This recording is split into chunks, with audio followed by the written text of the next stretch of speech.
The Lord be with you.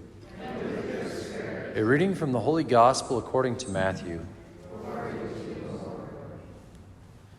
Jesus said to his disciples, "You have heard that it was said, an eye for an eye and a tooth for a tooth. But I say to you, offer no resistance to one who is evil. When someone strikes you on your right cheek, turn the other one to him as well. If anyone wants to go to law with you over your tunic, hand him your cloak as well. Should anyone press you into service for 1 mile, go with him for 2 miles. Give to the one who asks of you, and do not turn your back on the one who wants to borrow." The Gospel of the Lord. Praise to you, Lord Jesus Christ. I had a friend that had a neighbor who was really a pest. I mean, just kind of come up with all sorts of things to aggravate him and accuse him, and just pretty mean.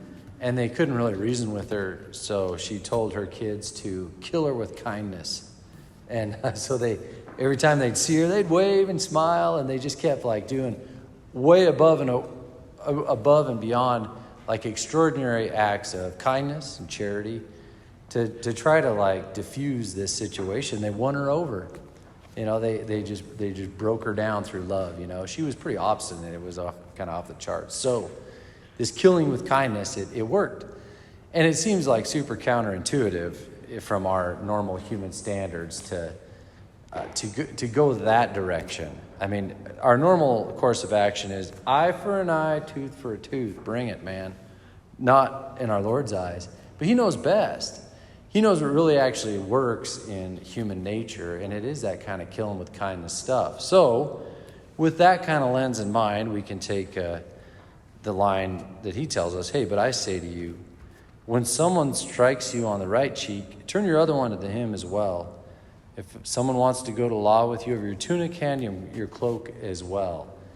It seems counterproductive, but it wins in the long run. That this act of charity, it's not necessarily like an act of submissiveness and, you know, just kind of laying down in some weird way. No, there's a method to the madness. It's killing them with kindness.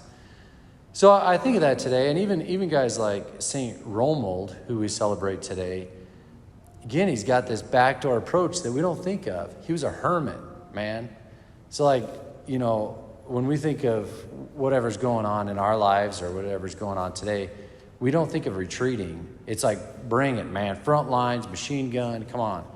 And no, but there's so much wisdom. Whoa, back up, man. Less is more, usually.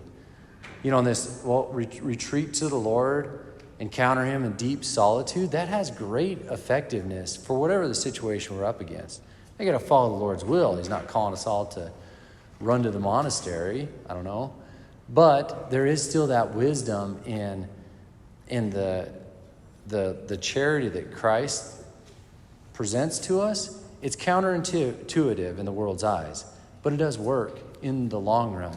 And it's a sacrifice on our part. It's not easy for my friend to like wave to this gal who's super mean to her, but it won her over. So anyway, don't be afraid to think outside the box. It's definitely what our Lord is bringing us to.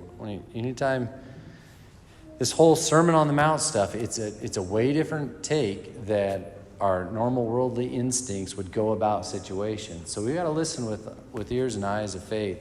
He's teaching us something, not just some way of submissiveness, but no, an actual long-term plan of effectiveness, and it's called charity, killing them with kindness.